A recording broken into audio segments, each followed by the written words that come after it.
Bonjour tout le monde, on se retrouve aujourd'hui pour le déballage de For Sale Autorama, qui est en fait un remix, on va dire, de For Sale, qui est plus un jeu d'enchères, de vente de maison. Et là, ils sont allés avec le thème automobile.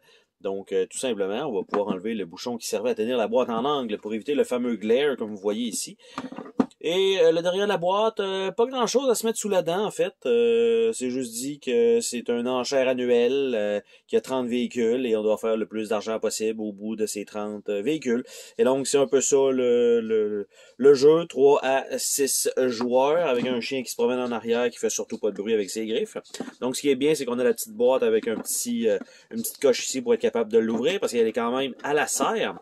Et c'est une boîte relativement épaisse un peu parce que c'est du Eagle Griffin Game. Souvent, la qualité de boîte, elle est très bonne.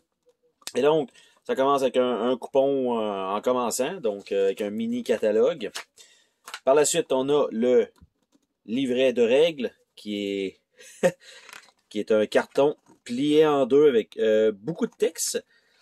Et c'est tout. Donc, malheureusement, il est un petit peu plié ici. Mais c'est pas si mal. Par la suite, on a des billets de 1$ et de 5$.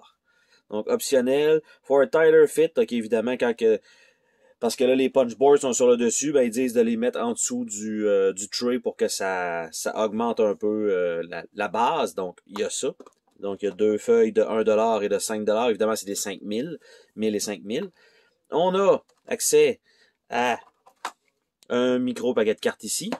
Et on a un autre paquet de cartes ici. Et si on regarde rapidement, il y a assez d'espace pour mettre des cartes slivées. Donc ça, c'est la bonne nouvelle. Donc ça et les petits cartons d'argent vont retourner ici tout simplement. Pas de surprise en dessous de ce tray-là. Donc ceci étant dit, on va ouvrir les paquets de cartes. Ici, il y a deux trucs. Ici, c'est pour règle à 2 joueurs, donc variante, scanner le code, parce que, en fait, le jeu, c'est marqué de 3 à 6 joueurs. Donc, oui, il y a une variante, mais malheureusement, probablement pas inclus dans le livre de règles imprimé. Donc, il faut aller la chercher, probablement en ligne. Donc là, j'essaie d'ouvrir le petit paquet de cartes comme d'habitude, toujours difficulté avec ça. Donc, ça ici, et tout simplement, c'est ce que ça donne. On rajoute donc un vendeur, je suppose, au travers de tout ça. Donc, for sale, 1, 2, 3, 4, 5, 6, 7, 8, 9, 10, 11, 12, 13, 14, 15, 16, 17, 18, 19. C'est les 30 véhicules. Et ce sont des cartes avec un fini tissé. Donc, ça, c'est toujours très, très bonne qualité. Et donc, de l'autre côté, on a les véhicules. On a des merdes comme ça de style boîte à savon, qui a des valeurs, je ne sais pas à quoi ça va servir, mais on va avoir une coupe de véhicules comme ça. Ça, c'est extrêmement, extrêmement bien.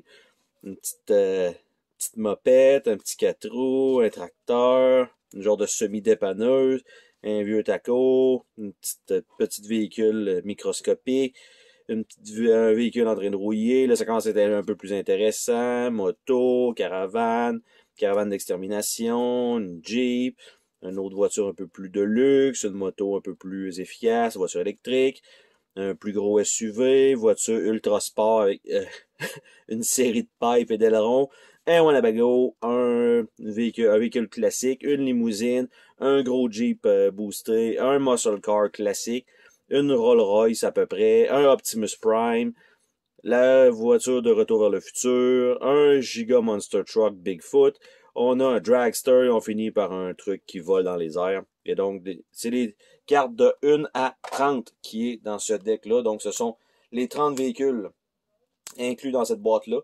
Je sais que le jeu fait partie d'un Kickstarter. Je ne sais pas si les trucs qui ont été ajoutés à cette version-là sont les mêmes que la version Retail. Donc, ça va être à regarder s'il n'y avait pas des choses supplémentaires dans la version Kickstarter. Et ici, on a 2 sets de cartes, comme on peut voir. Donc, des vertes et des grises. On va commencer par les vertes qui ont le même petit fini tissé. Et qu'est-ce que c'est? Ça a l'air d'être des 2000$, des 3000, des 4000, des 5000, des 6000, des 7000 et ça va jusqu'à des 15000. Donc, c'est tout simplement des chèques. Et l'autre paquet de cartes, ici, ce sont probablement des personnages avec des habiletés et des cartes. Donc, On a le Sales Associate, il y en a 2, 1, 2, 3. Après ça, le consultant, il y en a 3, avec 3 valeurs. Le Mechanic, il y en a 3 aussi. Contrôleur, il y en a 3.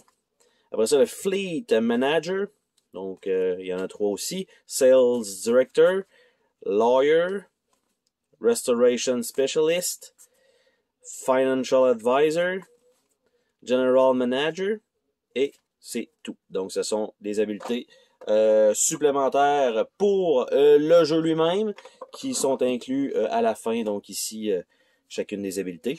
Et c'était le déballage, donc, de For Sale Autorama. Donc, un jeu qui prend pas beaucoup de place, une petite boîte, et qui avait l'air quand même assez intéressant, malgré que la jaquette elle-même n'a pas l'air de dire grand-chose, et c'est beaucoup tiré sur l'autre jeu, For Sale, qui est un peu plus connu. Sur ce, on se dit à la prochaine pour une autre vidéo. Salut tout le monde!